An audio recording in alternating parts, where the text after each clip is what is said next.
दुनिया के हर कोने में कुछ रहस्यमयी कहानियां हैं जो तर्क और विज्ञान को चुनौती देती हैं। क्या आपने कभी सोचा है कि काले जादू, भूत प्रेत और रहस्यमयी ताकतों की वो कहानियां जिनसे दिल दहल जाए, क्या वे हकीकत हो सकती हैं? आज हम आपको ले चलेंगे एक ऐसे चौंकाने वाले मुकदमे की ओर जहां भूत को सजा सुनाई गई। ये सिर्फ कहानी नहीं बल्कि डर, रहस्य और इंसानी मन के गहरे अंधविश्वास की सच्चाई है। क्या आप तैयार हैं उस सच का सामना करने के लिए जो आपके रोंगटे खड़े कर देगा? जो आप देखने और सुनने वाले हैं वो आपकी सोच को झकझोर देगा।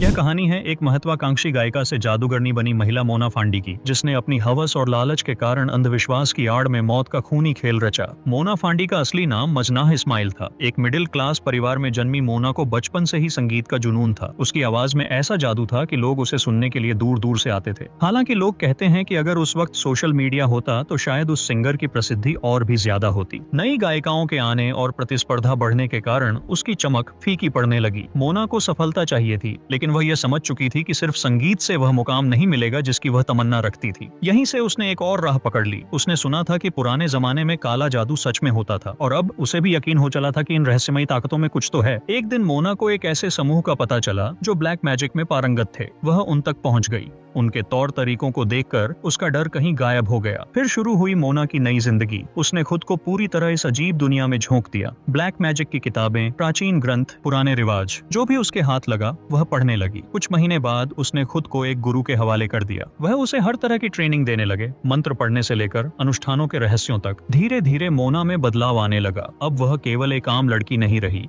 उसने छोटे मोटे जादू दिखाना शुरू कर दिया। कभी किसी का खोया हुआ प्यार लौटाना, कभी किसी की किस्मत बदलने का दावा करना। शुरू में उसके पास गरीब और परेशान लोग आते थे, लेकिन मोना जानती थी अगर इस खेल में बड़ा नाम बनाना है तो बड़े लोगों तक पहुंचना होगा। मोना की काली शक्तियों का असर अब दिखने लगा था। पहले जो लोग उसे सिंगर के तौर पर पहचानते थे, अब वही उसे मलेशिया की सबसे खतरनाक और रहस्यमयी ब्लैक मैजिशियन के नाम से जानते थे। उसने अपनी पहचान हाई प्रोफाइल सर्कल में बना ली। बड़े व्यापारी, नेता और यहाँ तक कि ग्लैमर की दुनिया के लोग भी अब उससे मदद मांगने आने लगे। मलेशिया के एक प्रभावशाली नेता दातू मजला इदरीस राजनीति की ऊंचाइयों को छूने का सपना देख रहे थे। वह यूमनो पार्टी से जुड़े थे और अगला चुनाव जीतकर राज्य के चीफ मिनिस्टर बनने का सपना देख रहे थे। लेकिन राजनीति की राहें आसान नहीं थीं। उनके सामने विरोधियों की लंबी कतार थी और वह जानते थे कि कुर्सी तक पहुंचने के लिए साधारण कोशिशें नहीं चलेंगी। उन्होंने इतिहास में पढ़ा था कि कई बड़े नेता जादू टोना और रहस्यमयी ताकतों की मदद से सफलता की ऊंचाइयों तक पहुंचे। एक दिन उनके खास सलाहकार ने उन्हें कहा,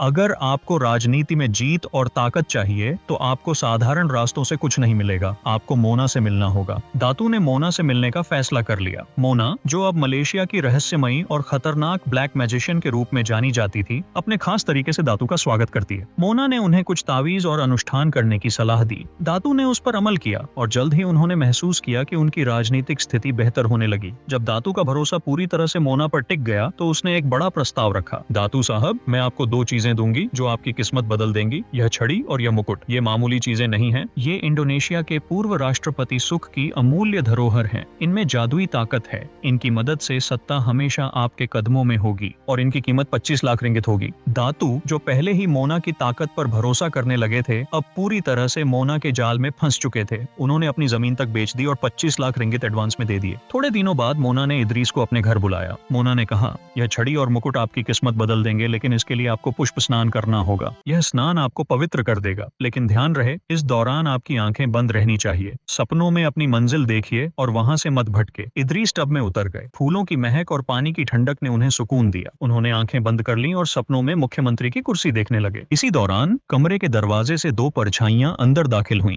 यह मोना के साथी थे जो योजना के मुताबिक आए थे। एक के हाथ में तेज धार वाली कुल्हाड़ी थी। इदरीस, जो अपनी आंखें बंद किए हुए सपनों में खोए थे, किसी खतरे से बेखबर थे। टब के पास खड़ा होते ही कुल्हाड़ी हवा में लहराई और एक ही वार में इदरीस का सिर धड़ से अलग कर दिया। एक झटके में टब का साफ पानी खून से लाल हो गया। मोना और उसके साथियों ने बेहद सावधानी से पूरे कमरे की सफाई की। सिर और शरीर को बोरियों में डाला गया। मोना के घर के करीब ही एक गड्ढा पहले से तैयार था। उसी गड्ढे में दफना दिया गया। जमीन को बराबर कर दिया गया जैसे वहां कुछ हुआ ही ना हो। कत्ल के 8 घंटे बाद मोना और उसके पति घर से बाहर निकले। वह दोनों शहर के सबसे महंगे मॉल पहुंचे। एक नई मर्सिडीज चाहिए। मर्सिडीज खरीदने के बाद मोना ने एक महंगा मोबाइल फोन और घर के लिए सजावट का सामान खरीदा। दूसरी तरफ इदरीसा साहब के घर में माहौल बदलने लगा था। उनकी पत्नी और बच्चे इस बात के आदी थे कि वह अक्सर काम के सिलसिले में घर से गायब रहते थे। लेकिन जैसे जैसे दिन बीतने लगे और उनसे कोई संपर्क नहीं हुआ, परिवार में चिंता बढ़ने लगी। वह न तो किसी से मिलने गए थे, न किसी कार्यक्रम में। तीसरे दिन इदरीसा साहब के परिवार ने पुलिस में गुमशुदगी की रिपोर्ट दर्ज कराई। मामला एक साधारण इंसान का नहीं था, यह मलेशिया के एक नामी पॉलिटिशियन का मामला था। टीवी चैनलों पर उनकी तस्वीरें दिखाई जाने लगी।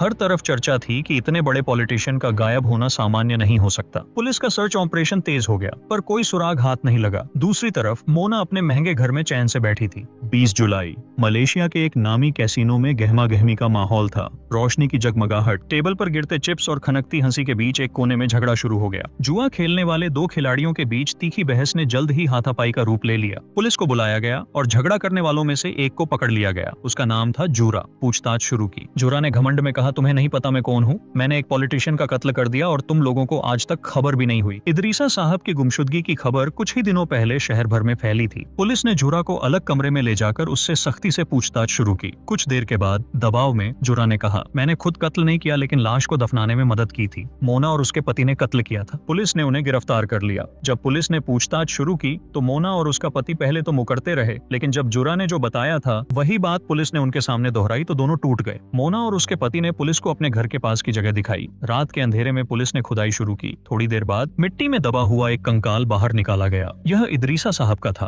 अब पुलिस के पास सबूत भी था और कातिल भी। मोना, उसका पति और जुरा, तीनों पर मामला दर्ज हुआ। लेकिन सवाल यह था कि जुरा ने खुद को फंसाकर यह राज क्यों खोला? दरअसल जुरा को मोना और उसके पति ने लाश दफनाने के बदले मामूली रकम दी थी। बाद में जब उसने देखा कि मोना और उसका पति मर्सिडीज खरीद रहे हैं, आलीशान जिंदगी जी रहे हैं, तो उसे गुस्सा आया। उसे लगा कि उसे ठगा गया है। इसी गुस्से में उसने पुलिस के सामने यह राज खोल दिया। 8 साल के बाद अदालत अपना फैसला सुनाती है। तीनों को सजाए मौत देती है। फांसी की रात से कुछ घंटे पहले जेल प्रशासन ने परंपरा के तहत तीनों से उनकी आखिरी ख्वाहिश पूछी। जुरा और मोना के पति ने सिर्फ अपने परिवार वालों से मिलने की इच्छा जाहिर की, लेकिन मोना ने कुछ ऐसा मांगा जिसने जेल के अधिकारियों को हैरान कर दिया। उसने कहा, मुझे KFC का चिकन चाहिए और वो भी ब्रेस्ट पीस के साथ में मैश किए हुए पोटैटो होने चाहिए, और हाँ, मेरे माँ बाप से मिलवाओ। जेल के अफसर एक दूसरे की ओर देखने लगे। ऐसे समय में जब लोग मौत से कांपते हैं, मोना को खाने की चिंता थी, लेकिन मोना ने अपनी फरमाइश के साथ माँ बाप से मुलाकात की। मुलाकात के दौरान भी उसके चेहरे पर कोई पछतावा नहीं था। वह आराम से KFC का चिकन खा रही थी, जैसे उसे मौत का कोई डर ही ना हो। सुबह के ठीक 5:40 पर जल्लाद ने लीवर खींचा। तीनों के शरीर फंदे से झूल गए। मोना की मौत के बाद भी उसकी कहानियां जिंदा रहीं। मलेशिया में यह अफवाह फैल गई कि मोना की आत्मा आज भी भटकती है। लोग कहते हैं कि जेल में उसे फांसी के बाद भी कई बार देखा गया। मोना की यह कहानी सिर्फ एक कत्ल की कहानी नहीं है। यह लालच, अंधविश्वास और इंसानी फितरत का काला चेहरा है। दोस्तों, इस पूरी घटना के बारे में आपकी क्या राय है? कमेंट बॉक्स में जरूर बताएं। और अगर हमारी मेहनत पसंद आई हो तो इस वीडियो को लाइक करते हुए शेयर भी करें। अगर आपने अब तक चैनल को सब्सक्राइब नहीं किया है तो हमारे चैनल को सब्सक्राइब कर लीजिए। धन्यवाद।